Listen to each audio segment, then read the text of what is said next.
एक शेर लिखा था कि ऐसे लड़के जो बाहर शहरों में जाकर तैयारी कर रहे हैं और वहाँ पर कई बार ये होता है कि मकान मालिकों से उनको बहुत कुछ सुनना पड़ता है कि हमारे घर में रह रहे हो। तो शेर ये है कि शहरों में जिन्हें तुम मकान कहते हो, गांव में हम उतना अपना दुआर छोड़ आए हैं।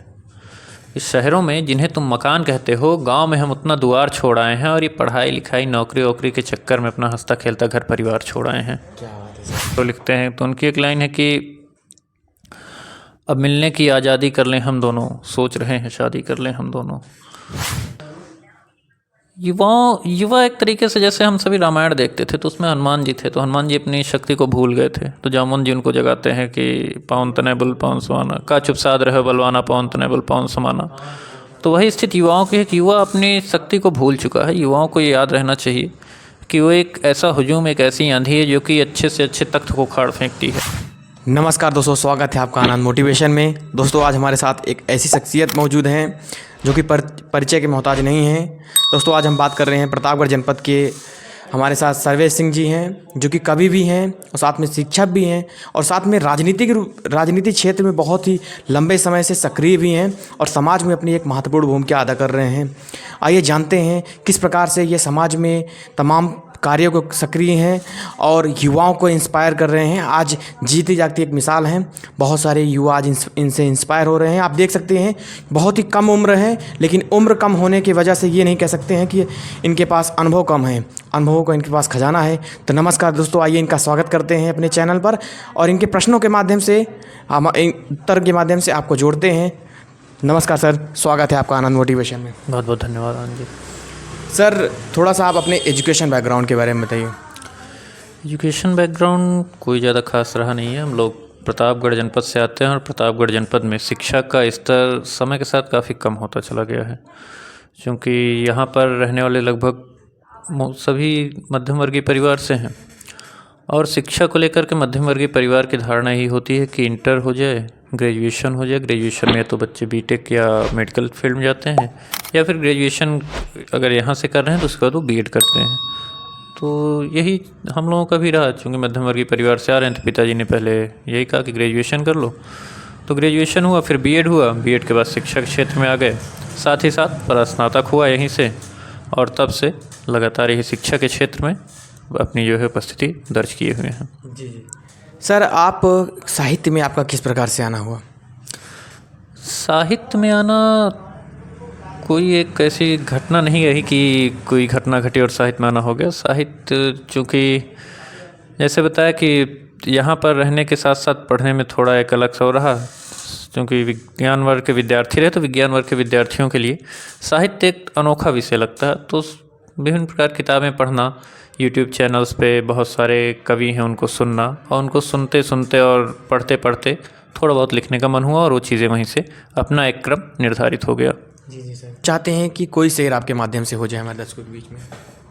एक शेर लिखा था कि ऐसे लड़के जो बाहर शहरों में जाकर तैयारी कर रहे हैं और वहाँ पर कई बार ये होता है कि मकान मालिकों से उनको बहुत कुछ सुनना पड़ता है कि हमारे घर में रह रहे हो। तो शेर ये है कि शहरों में जिन्हें तुम मकान कहते हो, गांव में हम उतना अपना दुआर छोड़ आए हैं।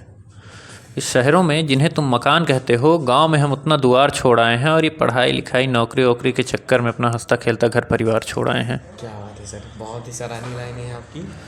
तो ऐसे चूँकि परिस्थितियाँ ऐसी बनती हैं, कई सारे लोग जो है तैयारी करने या नौकरी करने जाते हैं तो वहाँ पर उनको जो है इन सारी दिक्कतों का सामना करना पड़ता है। जी। सर देखा जाता है जो आजकल की यंग जनरेशन है, देखा जा रहा है कि उनका अपने पेरेंट के साथ उनका सामंजस्य सही से नहीं बन पा रहा है। तो सर आप ऐसा क्या उन्हें टिप्स देना चाहेंगे जिससे जो यंग जनरेशन है और उनके माता पिता हैं उनके साथ सामंजस्य उनका अच्छा बना रहे? देखिए, समस्या ये होती है यंग जनरेशन के साथ कि सामंजस्य न बनने की स्थिति में पहली चीज़ें ये हैं कि थोड़ा बहुत अभिभावकों को भी समझना चाहिए कि एक जो जनरेशन गैप है उसको कैसे कम किया जाए। क्योंकि आम अभिभावक जो है वो ऐसे समय से आ रहे हैं जहाँ पर अपने अभिभावकों से एक दूरी बना कर रखी जाती है, लेकिन आज के समय में परिस्थितियाँ बदल रही हैं। जितना हम बच्चों के ज़्यादा पास रहेंगे, जितना उनके साथ रहेंगे, एक मित्रवत व्यवहार करेंगे, उतना ज़्यादा अच्छा रहेगा।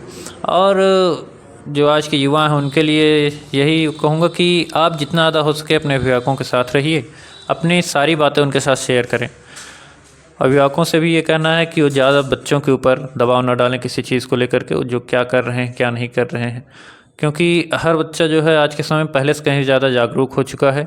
हम लोग जब पढ़ाई करते थे तो हमें पता नहीं रहता था कि इंटर के बाद क्या करना है। आज बच्चे जो है अपना पहले से ही कैरियर देखे रहते हैं, सोचे रहते हैं कि हमको क्या करना है। तो ऐसी परिस्थिति में वो खुद अपना जो है निर्धारण कर ले रहे हैं, बस आप उनका साथ दीजिए। उन्हें जो है इतना प्रेशर ना करिए कि नहीं तुम्हें ये नहीं करना है। अपना कोई भी महत्वाकांक्षा है उनके ऊपर प्रेशराइज मत करिए, उनके ऊपर मत दबाव डालिए। और साथ ही साथ युवाओं के लिए एक बात और कहूँगा कि चूँकि आपके पास अनुभव की कमी है, आपके जो गार्जियन हैं, आपके जो अभिभावक हैं, वो एक अनुभव अच्छा लेकर के चल रहे हैं, तो आप उनसे अनुभव लीजिए, उनसे अपनी बातें कहिए और अपन क्या करना चाहते हैं उनसे आप खुल के कहिए। तो कहीं ना कहीं, चूँकि एक कहा जाता है कि माँ बाप का जो निर्णय है वो हमारे लिए गलत हो सकता है, लेकिन उनकी जो है सोच हमारे लिए कभी गलत नहीं होती है। तो आप अपनी चीज़ों को अपने माँ बाप से, अपने अभिभावक से खुल के रखिए। हो सकता है कई बार आपकी चीज़ें सही हों, वो उस पर जो है अपनी राय से अपनी सहमति देंगे, आप कहीं गलत होंगे तो आपको सुधारेंगे भी। जी सर। सर, आप अपना आदर्श किसे मानते हैं?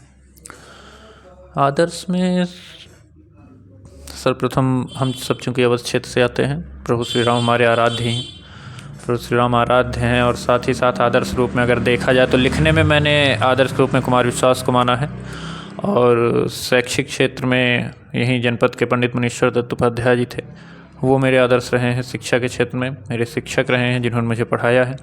राजनीति क्षेत्र में जब मैं आया तो उसमें बड़े भाई मेरे राजनीतिक गुरु अग्रज वरुण प्रताप सिंह जी, उन्होंने मुझको काफ़ी ज़्यादा सारा सामाजिक दृष्टि से बहुत बड़ा उनका योगदान जाता है मुझको समाज में आगे ले जाने का।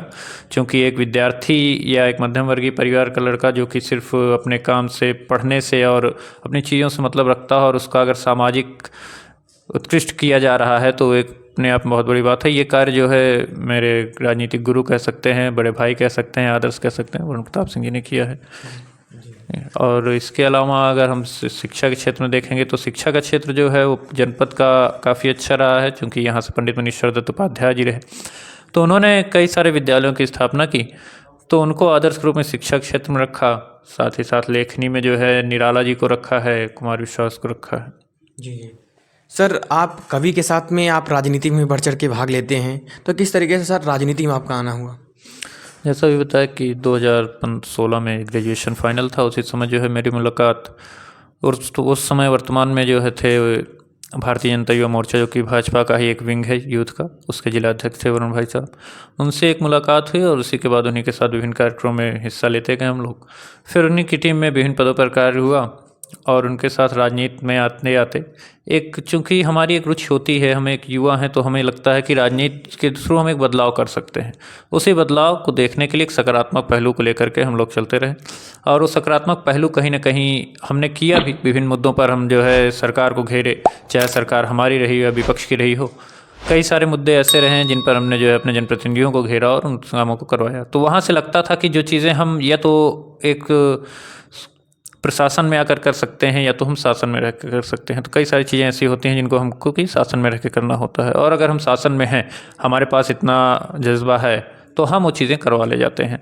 कई बार देखा गया है कि अगर आप किसी कार्य को करवाना चाहते हैं या कुछ ऐसे आपके आसपास जो है कुरीतियाँ हैं, कुछ ऐसे आपके आसपास जो असामाजिक तत्व हैं जिनको आपको, जो कि आपके समाज को नष्ट कर रहे हैं, आपके समाज को गंदा कर रहे हैं, आपको उनको हटाना है, तो ये तो आप पुलिस प्रशासन के पास जाएंगे कि आप भैया ये कर दीजिए। कई बार पुलिस प्रशासन आपकी नहीं सुनता, क्योंकि आप एक सामान्य नागरिक हैं और उसको पुलिस प्रशासन के ऊपर सत्ता पक्ष या विपक्ष का बड़ा दबाव रहता है। ऐसे में एक राजनीति एक ऐसा जरिया है जिसके तहत आप इन चीज़ों को कर सकते हैं। तो राजनीति कहीं ना कहीं सकारात्मक रूप से देखी जाए तो युवाओं के लिए, समाज के लिए बहुत ही अच्छी रहती है। जी। सर, देखा जाता है बहुत सारे जो पढ़ने वाले युवा होते हैं वो सोचते हैं राजनीति मानी एक से वो आने से वो बहुत कतराते हैं, और राजनीति का शब्द सामने आने से वो अपने आप को पीछे लेने लगते हैं। तो आपको क्या लगता है कि युवा पीढ़ी है उसको राजनीति में भी थोड़ा सा अपनी रुचि लेना चाहिए? बिल्कुल, युवाओं को राजनीति में सकारात्मक रूप से रुचि लेनी चाहिए। राजनीति में उनको ये पता होना चाहिए कि हम किसको वोट दे रहे हैं, किसको नहीं दे रहे हैं, और हमारा जनप्रतिनिधि है उसकी योग्यताएं क्या हैं, ये सारी चीज़ों को ध्यान देते हुए युवाओं को करना चाहिए। क्योंकि हमारे यहाँ समस्या ये हो गई है कि घरों में बताया जाता है, हमारे बुजुर्ग या बड़े अभिभावक वही बोलते हैं कि राजनीति करना बच्चों का काम नहीं, राजनीति जो है बड़े लोगों का काम है, या जो इनकी अवस्था हो गई उनका काम है। तो ये चीज़ें गलत हैं। राजनीति युवाओं का काम है, अगर युवा है तभी उसके अंदर एक सकारात्मक पहलू है। युवा है उसे वही जो है एक रिस्क लेने की क्षमता रखता है। युवा है वही जो है किसी एक को बदलने की क्षमता रखता है। एक शेर है कि उस ओर जमाना चलता है जिस ओर जवानी चलती है, इतिहास उधर मुड़ जाता है जिस ओर जवानी ढलती है। तो जिस तरफ युवा चलेंगे वो अपना एक हुजूम लेकर चलते हैं, अपना एक जत्था लेकर चलते हैं। हमारे यहाँ सेनाओं में भी जाने की एक जो उम्र सीमा तय की गई है वो 21 साल या 22 साल की गई। इसका एक कारण है क्योंकि युवाओं का एक अंदर जज्बा होता है, एक जोश होता है, वो उसी एक अवस्था में रहता है। आप 28 तक जो चीज़ें कर ले जाएंगे, 28 वर्ष की अवस्था तक, उसके बाद फिर आपको करने में थोड़ा दिक्कत होगी। अगर आप कोई रिस्क लेना चाहते हैं, कुछ करना चाहते हैं, तो 28-30 साल तक की अवस्था बहुत ज़्यादा होती है रिस्क लेने के लिए, कुछ करने के लिए। तो राजनीति जो विषय है, राजनीति समाज को बदलने का जज्बा वो 28-30 तक में आप कर सकते हैं। उसके बाद तो फिर आप घर परिवार या गृहस्थी में ऐसे बन जाएंगे कि आप चीज़ें नहीं कर पाएंगे। और जिनका अगर आप देखते हैं युवा राजनीति में नहीं आ रहे हैं तो ये बहुत बड़ी कमी है। अगर आप सक्रिय राजनीति नहीं करते हैं तो आप ठीक है, आप बैकग्राउंड में रहिए, लेकिन आप राजनीति में ध्यान दीजिए कि आपके समाज में, आपके देश में क्या हो रहा है, क्या चीज़ें सही हैं, क्या गलत हैं। इनको देखते हुए और साथ ही साथ आप अपने ऐसे जनप्रतिनिधियों को चुनिए जो आपकी बातों को समझ सकें, जो आपकी बातों को संसद में कह सकें। जनप्रतिनिधि ऐसा होना चाहिए जो कि बात करने से न कतराता हो। जनप्रतिनिधि ऐसा होना चाहिए जो आपके मुद्दों को सदन में उठाए। तो ऐसे जनप्रतिनिधियों को चुनिए। ये देख करके ना चुनिए कि फलाने पार्टी का है, हम अमुक पार्टी के निशान के तले हैं, हम इस झंडे के तले हैं। ये कभी नहीं होना चाहिए। आप ये देखिए कि वो उसकी योग्यता क्या है, उसका समाज में कितना दबदबा है, वो कितना लोगों के बीच जाता है और वो सदन में उसकी उपस्थिति कितनी है। इस बात को ध्यान में रखते हुए अपने जो है जनप्रतिनिधियों को चुनिए। सर, देखा जाता है बहुत सारे लोग जो युवा हैं वो IAS तैयारी करते हैं, PCS तैयारी करते हैं, IIT तैयारी करते हैं, SSC तैयारी करते हैं। जब उनका एग्ज़ाम नहीं निकलता है बहुत फ्रस्ट्रेट हो जाते हैं और गलत कदम उठा लेते हैं, फांसी तक कदम उठा लेते हैं। तो सर, आप ऐसे युवाओं को क्या मैसेज देना चाहेंगे? देखिए, जीवन जो है वो बहुत बड़ा होता है और कोई एक असफलता आपका मानक तय नहीं करती है। हमारे समाज में बड़ी विडंबना है कि हमारी सफलता का मानक सरकारी नौकरियां रखी गई हैं, जबकि सरकारी नौकरी किसी की सफलता का मानक नहीं हो सकती है। अगर कोई गलत कदम उठा रहा है तो वो आत्महीनता का उसका एक सूचक होता है कि वो अंदर से बड़ा दुर्बल है। ठीक, उसकी पहली चीज़ तो मैंने अभी कहा कि किसी भी विद्यार्थी के ऊपर, किसी भी युवक के ऊपर महत्वाकांक्षाओं का बोझ नहीं डालना चाहिए कि तुम्हारे ऊपर ही सब कुछ है, तुम नहीं कर पाओगे तो कुछ नहीं होगा। वो जैसे भी रहेगा वो करेगा। आप उसको इतना फ्री रखिए कि वो चीज़ों को समझ सके, वो समाज को देख सके, समाज में रहते हुए विभिन्न प्रकार के लोगों से मिल सके। गलत कदम उठाना या चीज़ें करना ये थोड़ा दुर्बलता का सूचक होता है। ऐसे लोगों के लिए बस एक ही चीज़ है कि जब एडिशन ने बल्ब की खोज की थी तो वो भी 199 बार असफल हुए थे। तो सफलता ज़रूरी नहीं कि पहले ही प्रयास में मिल जाए हमको, और सफलता ज़रूरी नहीं कि पहले प्रयास में ना मिले। अगर आपकी उस तरीके से स्ट्रेटजी है पढ़ने को लेकर के, एग्ज़ाम्स को लेकर के, तो पहले प्रयास में भी सफलता मिल सकती है। नहीं तो कोई बात नहीं, 1 प्रयास, 2 प्रयास, 3 प्रयास। जीवन अनिश्चितताओं का खेल होता है और इस अनिश्चितताओं में कभी भी आपके साथ कुछ भी हो सकता है। तो ऐसी परिस्थितियों में आप अपने साथ लेकर के, अपना जो भी आप जिनको मानते हैं उन आराध्य को साथ लेकर के बस अपना कार्य करते रहिए। गीता में भी लिखा गया है कि आप कर्म करिए, आपके हाथ में जो है कर्म करिए, फल की चिंता न किया करिए। बस कर्म ही सब कुछ है। वो कर्म सकारात्मक होना चाहिए। सकारात्मक कर्म का मतलब ये होता है कि अगर आप पढ़ाई के क्षेत्र में, शिक्षा के क्षेत्र में, तो आप उस क्षेत्र में ही अपना सकारात्मक पहलू दीजिए, अपने सारे कार्यों कीजिए।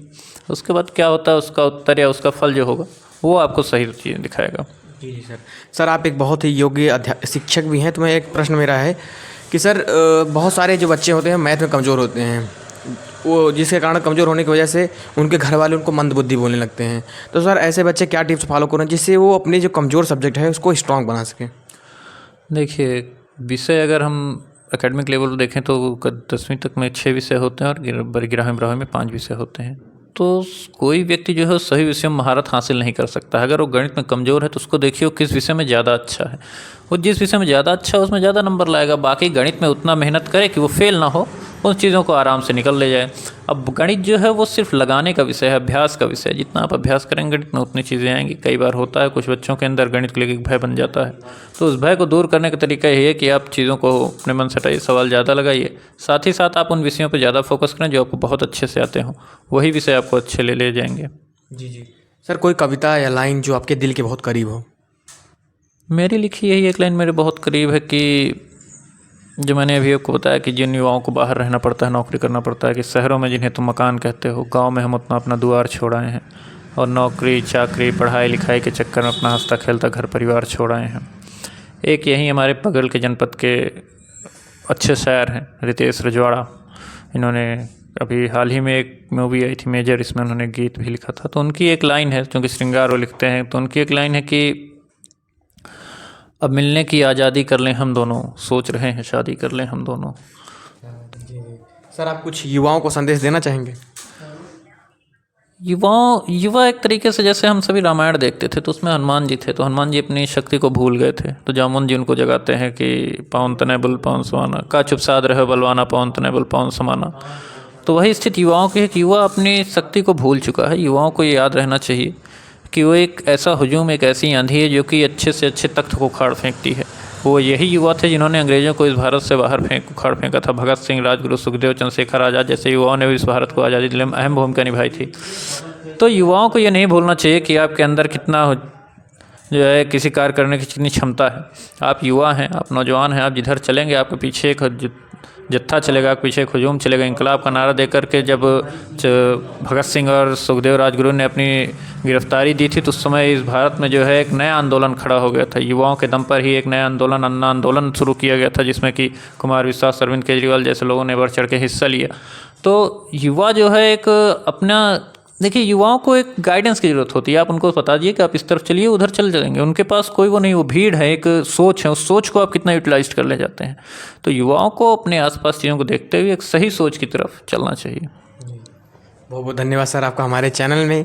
आप एक साक्षात उदाहरण है जीती जागती हम सभी युवाओं के लिए। इतनी कम उम्र में इतना लंबा अनुभव, इतनी इतना बड़ी योग्यता अपने आप में रखना बहुत बड़ी मिसाल होती है।